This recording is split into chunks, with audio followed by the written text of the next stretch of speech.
হরে কৃষ্ণ বন্ধুরা, world of টেবলিনার আরও একটি নতুন ভ্লগে তোমাদের সবাইকে জানাই স্বাগত। আমি এখন কোথায় যাচ্ছি বলো তো? হ্যাঁ, আমার ভিডিওটা আমি এনেছি অনেক পরে, কারণ আমি ছিলাম অনেক অসুস্থ। আর সেই জন্যই আমি ভিডিওতে কোনো রকম ভয়েস দিতে পারিনি।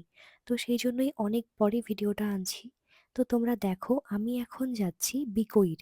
ডিটোলহাট দিয়ে একটু ভেতরের দিকে যেতে হবে। এখানে দেখো বিকইরে এত সুন্দর বড় প্রোগ্রাম হয়। আর এই প্রোগ্রামে আমি ২ বছর ধরে অ্যাঙ্কারিং করছি। আগের বছরও করেছি, এবারও করছি। তো এখন আমরা চলে এলাম, এটা হচ্ছে ১ম দিনের অনুষ্ঠান। আর বিকইরে ফ্রেন্ডস ইউনিটি ক্লাবের পক্ষ থেকে অনুষ্ঠানের আয়োজন করা হয়েছে। তো আমার অ্যাঙ্কারিং এর এখন ১ম পর্ব hello, sound hello, checking. Hello, hello, hello. নমস্কার, শুভ সন্ধ্যা। বিকোয়ি ফ্রেন্ডস ইউনিট ক্লাবের পক্ষ থেকে সকলকে জানাই আন্তরিক প্রীতি ও শুভেচ্ছা। আমরা এখানে উপস্থিত হয়েছি আজ প্রথম দিনের অনুষ্ঠান।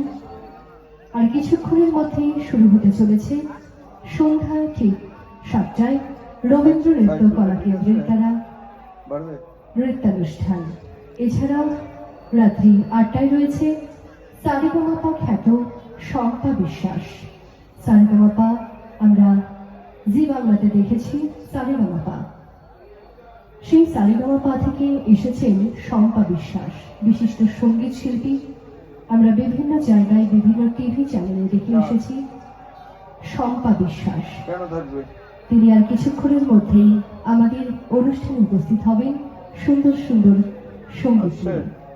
এছাড়াও আর কিছুক্ষণের মধ্যেই রবীন্দ্র নৃত্য কলা কেন্দ্রের দ্বারা পরিবেশিত হতে চলেছে নৃত্যানুষ্ঠান। আর কিছুক্ষণের মধ্যেই আমরা উদ্বোধনী অনুষ্ঠান শুরু করতে চলেছি। আপনাদের কাছে অনুরোধ, আমাদের মঞ্চের সামনে চেয়ারের ব্যবস্থা করা হয়েছে। আপনারা এসে আসন গ্রহণ করুন। আমাদের সুন্দর মনোজ্ঞ সাংস্কৃতিক অনুষ্ঠানে সকলেই যোগদান করুন এবং সকলেই উপভোগ করুন। রবীন্দ্র কলা কেন্দ্রে কেউ এসে থাকলে আমাদের তোর সাথে যোগাযোগ করতে পারো। তো তোমরা দেখলে সাউন্ড চেকিং আমি করলাম। তারপরেই অনুষ্ঠানটা শুরু হলো। আর মৃণালদা আর রানা কাকুকে অনেক অনেক ধন্যবাদ আমাকে ইনভাইট করার জন্য। তো দেখো এখানে এতজন কেন উপস্থিত হয়েছে জানো? ওনারা কিন্তু সবাই স্পেশাল গেস্ট। তো ওনাদেরকে বরণ করবার পরেই আমাদের অনুষ্ঠান শুরু হলো। এখানে সেদিন ছিল রবীন্দ্র নৃত্য কলা কেন্দ্রের পক্ষ থেকে ১ ঘন্টার একটা নৃত্যানুষ্ঠান। আর রবীন্দ্র নৃত্য মানে তুমি জানো কার এটা?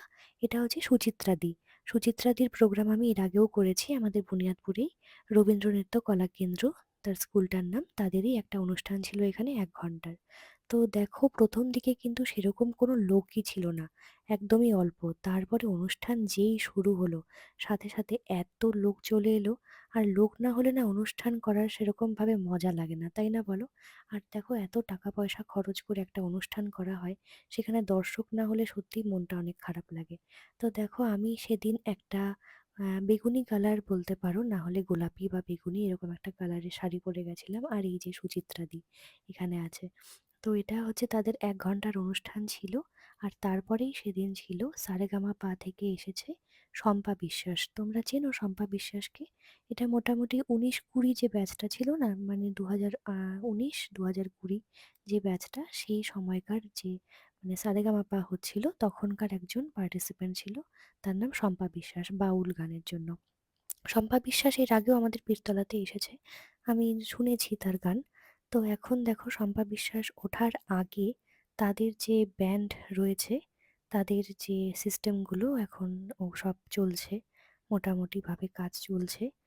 তো সেদিন আরও একটা গানের প্রোগ্রাম ছিল শম্পা বিশ্বাসের আগে।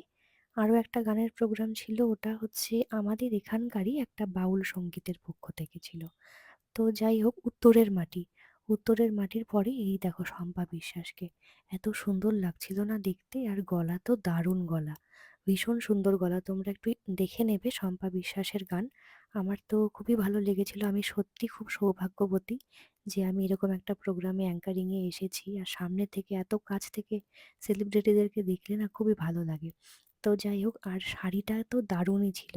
আর শম্পা বিশ্বাসের শাড়ির মতোই আমার একটা সেম শাড়ি আছে। আর সেই শাড়ি পরেই কিন্তু আমি পরের দিন গেছিলাম এখানেই অ্যাঙ্কারিং করতে।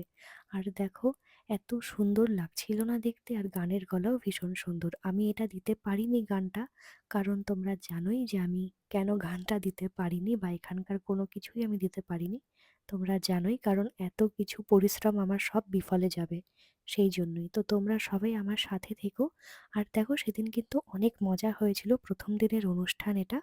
প্রচুর মজা হয়েছিল, প্রচুর আনন্দ হয়েছিল। আর এত মানে পুরো মহলটা জমে গেছিল একদম গানের তালে। আর এরকম জায়গাতে এরকম একটা অনুষ্ঠান করা সত্যি, গ্রামবাসীরা কিন্তু অত্যন্ত উৎসাহী, না হলে কিন্তু এরকম অনুষ্ঠান করা যায় না। সবাই কিন্তু অনেক মজা করেছে। আর তোমরা কে কে গেছিলে এই অনুষ্ঠানটা দেখতে একটু আমাকে কমেন্ট করবে যে আমিও গেছিলাম, আর তাহলে আমার ভালো লাগবে।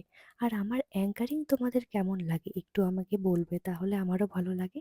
আর কোথায় কোথায় আমার কোনো খামতি রয়েছে কিনা সেটা একটু আমাকে বলবে, তাহলে আমি আরো ইমপ্রুভ করার চেষ্টা করব। যদিও আমি ইমপ্রুভ করার চেষ্টা করছি দিনের পর দিন, কারণ এটা তো আমি কোথাও থেকে শিখিনি। এটা এই হয়ে গেছে, তোমরা আমাকে ডেকেছো, এরকম করতে করতেই তোমাদের ভালোবাসায় হয়ে গেছে। যাই হোক, আমি চেষ্টা করছি আরো ভালো করে করার। তো দেখো এত সুন্দর লাগছিল, তো অনেকক্ষণ থাকার পরেই আমি চলে আসি বাড়িতে, কারণ এদিকে রাত হয়ে যাচ্ছিল। আমি সুচিত্রা দি যে গাড়ি নিয়ে গেছিল সেই গাড়িতেই চলে এসেছিলাম, সেই জন্য পরের ভিডিওগুলো দিতে পারিনি। শুনেছি অনেক মজা হয়েছে পরের দিকে। আর এটা মোটামুটি তখন 4 নাম্বার গান চলছিল, এরপরে আসবে সেকেন্ড পার্ট।